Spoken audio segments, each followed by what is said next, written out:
What is going on, everybody? Welcome back to the channel. Aftersound here, bringing you Splinterlands content every single day. We also stream right here on this channel every Tuesday, Thursday, and Sunday morning, so come by and say hello.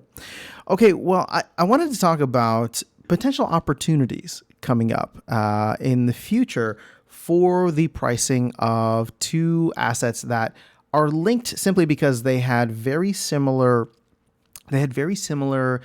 proposals put out, I believe, in November of last year, and that is land and tower defense packs. Now, this is not financial advice, and I'm not telling you what to do. I'm just saying, when you think about where the current like standing is and what the current benefits of holding land or tower defense packs are versus where they could be going, probably at some point within Q2, there could potentially be an opportunity. Now, again, I can't guarantee this. I have no idea what's going to happen, but for somebody that may want to get more land, like myself, for somebody that may want to get tower defense packs, as of right now, I'm holding off on both, at least for a little bit.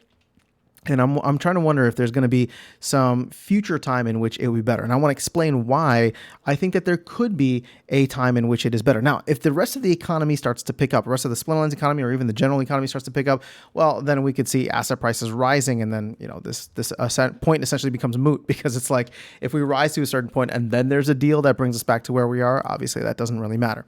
So what am I trying to get at here? Land and tower defense packs. Now, back in November of last year, we passed a proposal for both land and tower defense packs to start paying out SPS just for holding the assets, right? You didn't need to do anything with it. You didn't need to put any work in. It didn't take any sweat off of your back or any additional investment. And you just got to earn SPS. Like, we just started airdropping SPS that was designated by the white paper for land. And then we had passed a previous proposal taking some of the team's allocated SPS and putting that towards the tower defense reward pool. So that just started getting paid out. Now, over the next couple of months, with the expectation that tower defense will deliver and actually be released, not just beta, but the full game will be launched probably sometime in Q2, as well as land will be workable. I wonder if everything is just kind of status quo right now on both of these items on the secondary market, simply because people don't have to do anything yet. Now, what do I mean by yet? Well, we know that land isn't going to be cheap to actually start leveling up and using and utilizing and getting the resources that you need. And there's so many question marks on land. Obviously, my hope, and I'm sure the team's hope, is that it will be highly profitable, at least in the beginning, or not at least in the beginning, but especially in the beginning when resources are very, very scarce and you have your early adopters wanting to go in and make sure they have all the things that they need for items and spells, or all the things that they need for this whole Secret of Praetoria thing. So I don't know what's going to happen there when it comes to land, but what I do know is that if you're holding land right now, and maybe you were one of the people that got in at $20 a pop or whatever it was, or maybe you were like Darkest Night. Shout out to Darkest Night who won it in like the mystery chest or mystery potions. If that is the case, then you're probably holding on to it and looking and saying, well, I have this asset that has already appreciated and done 6, 7x, even now in, the depths of this bear market. Even now it's going for like 100, anywhere between like 130 and 150. So you've already done a 6x on this asset. Now what they're asking you to do is put in, at the very minimum, to start off with, another 30,000 DEC, which at PEG is $30. Obviously, we're a little bit below that, so it's what, $22, right? Just to get your land started, getting the nice little starter packages for land. Well, if you're gonna have to do that, and you look at the opportunity of, well, maybe I want to invest in other cars, maybe I want to do other things, maybe I don't want to work land in the way that everybody's planning to. You might want to take profits on that, right? So I actually wonder if there will be not a massive sell-off, but if people decide, once SPS being airdropped to land, and in effect tower defense too, right? Once the game goes live for tower defense, you won't just be getting it for holding packs. You'll have to open your packs and actually play the game. And I don't know if there's going to be, right now it's easy. If you're holding like 1,000 packs or even 10,000 packs, you just get that SPS. But the equivalent of 10,000 packs of cards, you're going to actually have to play that. And if there's no if there's no botting service available, at least not right away, you're just going to lose out on holding all of those packs. So that's what makes me hesitant right now, because we have about 1/3 of the land that has already been claimed. And I know that the people are complaining about like how the land rollout has been in terms of like, if I want to be in 103, do I really have to wait until all, up to 103 have been taken? Well, yeah, that's just the way that it is right now.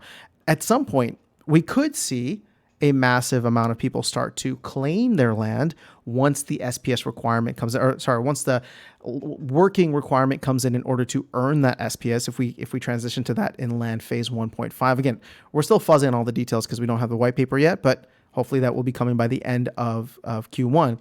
So we could get a flurry of people jumping in for that. But like I said, we could also get a flurry of people who are just like, I'm holding on to a region, and I don't feel like I need to work all 1,000 plots on my land, or more specifically, I don't want to pay $30 per land plot or $20 per land plot just to get these starter packages and then continue leveling everything up. I would rather maybe sell half, maybe sell a couple, right? Claim them, but then sell off the plots themselves. So again, I'm just thinking that there could be some opportunity for land. And then when you look at tower defense, one of the things that I do want to go to here, we have out of a total of 2 million packs, we have, I think, a little under 400,000. Yeah, we're still about 371,000 packs that are sold. Now, I have no idea how many packs you need to max out your tower defense deck or your soul keep deck, right? So even in that sense, I don't even know how many packs you need just to have a competent deck and a playable deck. So when it comes down to it, 371,000 may not be enough. Or if on the other side, 371,000 is way too many for the people who are actually interested in holding packs right now, you could see a bunch of people be like, well, I'm sitting on 1,000 packs, and after we got the details and the pack openings, there's no need for me. Like, my playable deck is only, I'm just going to throw a number out there, 100 packs or 200 packs or maybe even 500 packs. So let me drop these other 500 packs back on the market because I already got the SPS airdrop from them. So I feel like they're not necessarily free, but as long as I can recoup my costs, then I come away in the green. So again, because I'm obviously trying to like everybody else, look at the ecosystem and economy, and these two assets are ones that are of interest to me.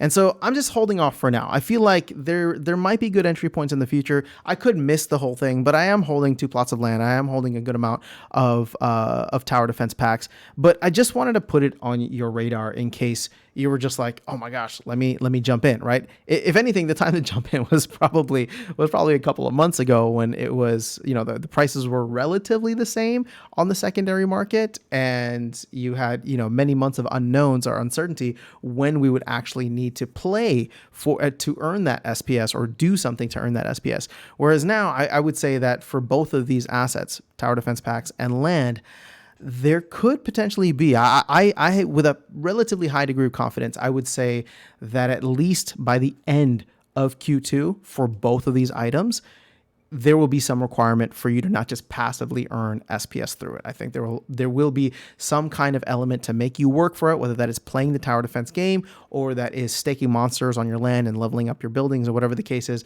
I think we're going to have that. At least that seems to be the goal for the team by the end of Q2, maybe even earlier than the end of Q2 if we get the tower defense launch maybe sometime in April, and if land phase 1.5 ends up actually being earlier than that. So just putting this on your radar. I am curious to know though, if you are going heavy into land or going heavy into tower defense packs. I think the tower defense packs right now, I calculated the earnings is still like almost like a 30% APR or around a 30% APR if you were to buy packs off the secondary right now, which seems phenomenal, right?